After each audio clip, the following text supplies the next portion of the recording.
Good evening, students. Welcome to my channel. I am पुष्पांजलि Chaliha here. आज मैं आप लोगों को थोड़ा सा ग्रामर समझाने आई हूँ जो कि बहुत ही इम्पोर्टेंट है और मैंने पहले भी बताया है कि ग्रामर किसी भी सब्जेक्ट को या फिर लैंग्वेज को शुद्ध रूप से बोलने और लिखने के लिए हमें ग्रामर सीखना बहुत जरूरी है, क्योंकि उसी से हमारी लैंग्वेज स्किल्स जो है वह बढ़ता है। आज मैं आप लोगों के लिए लेकर आई हूँ सिंगुलर एंड प्लूरल। तो बच्चों, सिंगुलर मतलब कोई भी किसी भी चीज का एक वस्तु, और प्लूरल मीन्स अनेक। जैसे कि एक बॉल और अनेक सारे बॉल्स। तो हम हर शब्द के लिए हर लैंग्वेज में एक प्लूरल होता है। उसमें भी कुछ ट्रिक्स होते हैं कि किसी का प्लूरल सेम रहता है। वो सब कुछ आपको इस पीपीटी से मैं समझाना चाहती हूँ। आशा करती हूँ कि आप लोगों को अच्छा ही लगेगा।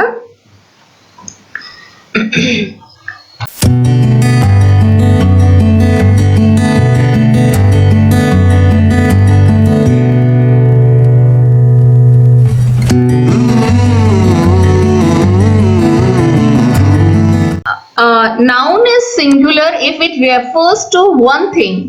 कोई भी नाउन मतलब आपको पता है संज्ञा।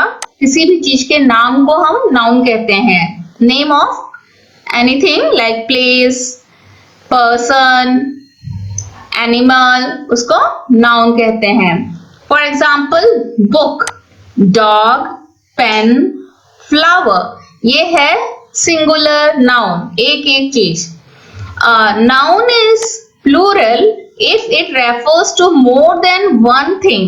और जब उसी नाउन को हम लोग एक से ज्यादा दिखाना या बताना चाहते हैं तो वो प्लूरल हो जाता है। For example books, dogs, pens, flowers, ये उसके प्लूरल्स हो गए। अब आते हैं कि we can change singular nouns into their plural forms in many ways. हम बहुत विभिन्न तरीकों से हम एक सिंगुलर नाउन को प्लूरल नाउन में चेंज करते हैं। जैसे कि कभी-कभी हम किसी नाउन में सिर्फ s को ऐड करके ही प्लूरल बनाते हैं। देखते हैं अभी, चलिए examples. Boy, boys, Apple, apples, cap, caps, day, days, wall, walls, orange, oranges, table, tables. Next, by adding es, हम किसी नाउन में es डाल के उसको प्लूरल करते हैं। किस नाउन में? Word ended with s, sh, ch, x। जब कोई भी वर्ड इन अक्षरों में एंड होता है, खत्म होता है, तो हम लोग उसको प्लूरल बनाने के लिए es डालते हैं। जैसे कि फॉर एग्जाम्पल एक वर्ड है ass, इसमें हमारा s में ये वर्ड खत्म होता है, ended with s। So plural form में जब हम बनाएंगे तो इसको ass बनेगा, asses। फिर बेंच, इसका एंड हो रहा है ch से, तो उसमें भी es आएगा, benches। buffalo, buffaloes, box, boxes, hero, heroes, mango, mangoes, tax, taxes, tax ended with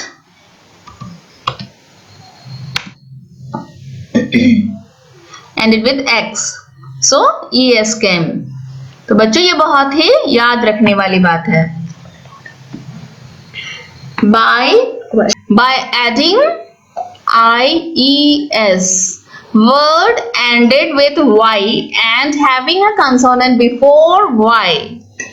जब कोई भी कंसोनेंट, Y क्या है, वोवेल है, और वोवेल के पहले अगर कोई कंसोनेंट आता है तो उसमें प्लूरल बनाते वक्त उस वर्ड को हम लोग IES डालते हैं. जैसे कि बेबी, बेबीज, उसका Y जो है रिप्लेस हो जाता है, मीन्स हम Y को हटा देते हैं, IES उसमें डालते हैं.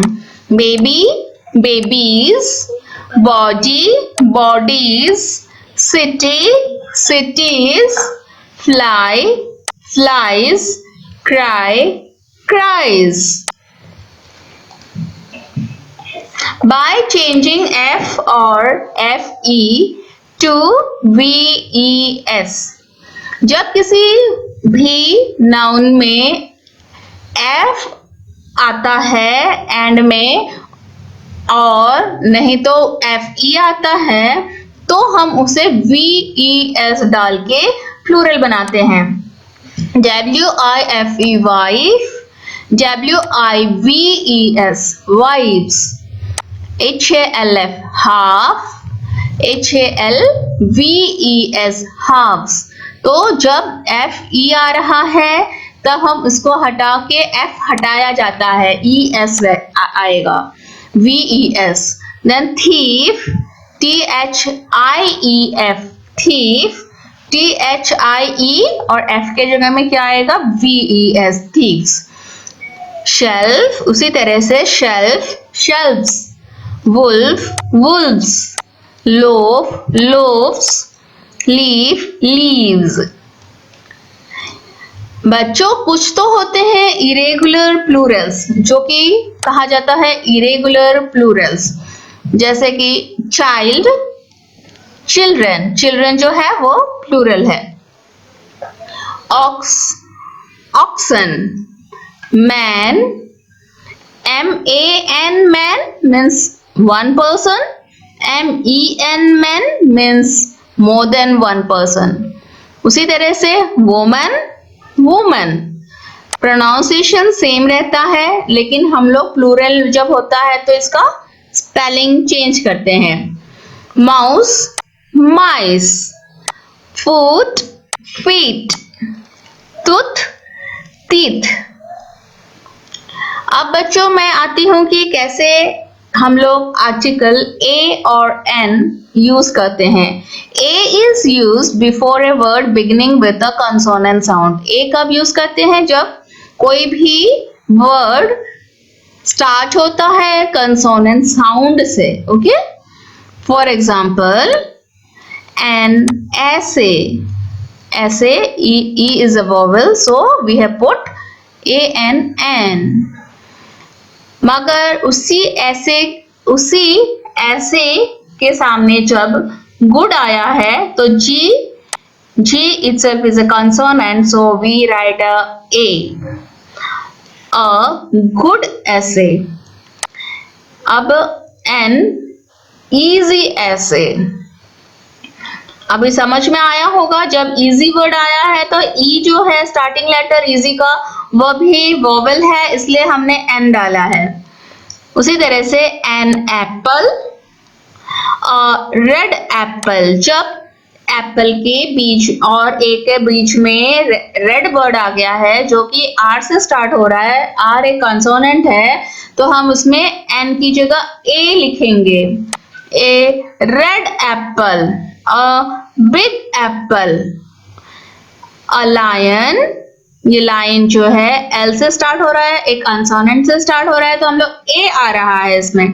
लेकिन जब हम एंग्री लायन बताते हैं तो एंग्री ए से स्टार्ट हो रहा है तो एन एंग्री लायन. उसी तरह से हम वर्ड को चेंज करेंगे. An old lion. Use of N. N is used before a word beginning with a vowel sound or with a silent H. जो ANN वह यूज होता है जब कोई भी साउंड वॉवेल से शुरू होता है और H साइलेंट होता है तो भी इसमें N आता है। जैसे कि ऑनेस्ट है तो कॉन्सोनेंट से स्टार्ट हो रहा है HONEST, बट H जो है इस वर्ड में हम लोग प्रोनाउंस नहीं कर रहे हैं, हम इसको प्रोनाउंसिएशन के टाइम में ऑनेस्ट बोल रहे हैं, O को प्रोनाउंस कर रहे हैं, इसीलिए इसमें N आया है, an honest man. Okay, a man, an honest man, an hour. Same way hour में H हम लिख रहे हैं घंटा, 1 घंटा मतलब, जबकि H जो है वो साइलेंट है, इसलिए हम an hour. An umbrella, an an animal. Next, A or N is used before a singular countable noun. आपको पता है कि अनकाउंटेबल नाउन और काउंटेबल नाउन 2 तरह के नाउन होते हैं, तो इसमें जो सिंगुलर काउंटेबल नाउन होते हैं उसमें A और N यूज होता है। AN is not used before a plural noun, लेकिन प्लूरल नाउन में नहीं होता है, मीन्स अनकाउंटेबल नाउन में ANN यूज नहीं होता है। जैसे for example, a cow is an animal, इसमें एक एनिमल है, एक काउ है, तो ये काउंटेबल है, हम लोग काउंट कर सकते हैं एक गाय को, इसलिए A और N यूज हुआ है। A cow is an animal. An owl is a bird. एक owl है, हम उसको काउंट कर सकते हैं, काउंटेबल नाउन है, तो हम इसमें an owl is a bird, N और A का यूज कर सकते हैं। लेकिन यूज करने का सिस्टम वो सेम है, जो कंसोनेंट से स्टार्ट हो रहा है उसमें A, जिस वर्ड को हम वॉवेल से स्टार्ट कर रहे हैं उसमें N। ओके, सेम वे जब cows are animals, that means cows it may be 2 cows or more than 2, it may be uncountable cows, उस टाइम में A and N will not come, A और N हम नहीं लिखेंगे, उसके जगह में हम लोग R लिखेंगे, ARE, R, cows are animals, owls are birds। Okay बच्चों, तो आज इतना ही, आप लोग को समझ में आएगा, मैं आशा करती हूँ कि आप लोग अच्छे से समझ जाएंगे और इसको आप बाद में अपने पढ़ाई में यूज कर पाएंगे। सो बच्चों, ग्रामर बहुत इंपॉर्टेंट है, आप लोग को कोई भी प्रॉब्लम आता है तो आप मेरे से जरूर कमेंट में इसको मेंशन कीजिएगा, और मेरा चैनल अगर आप लोग देख रहे हैं तो सब्सक्राइब कीजिएगा। मैं इसके बाद सीनियर सेकेंडरी के लिए भी वीडियोस लाने जा रही हूँ। सो बहुत ही अच्छा रिस्पांस मिल रहा है, इससे मुझे अच्छा लगता है कि और भी वीडियो बना के दूँ। ठीक है बच्चों, आज के लिए इतना ही, थैंक यू।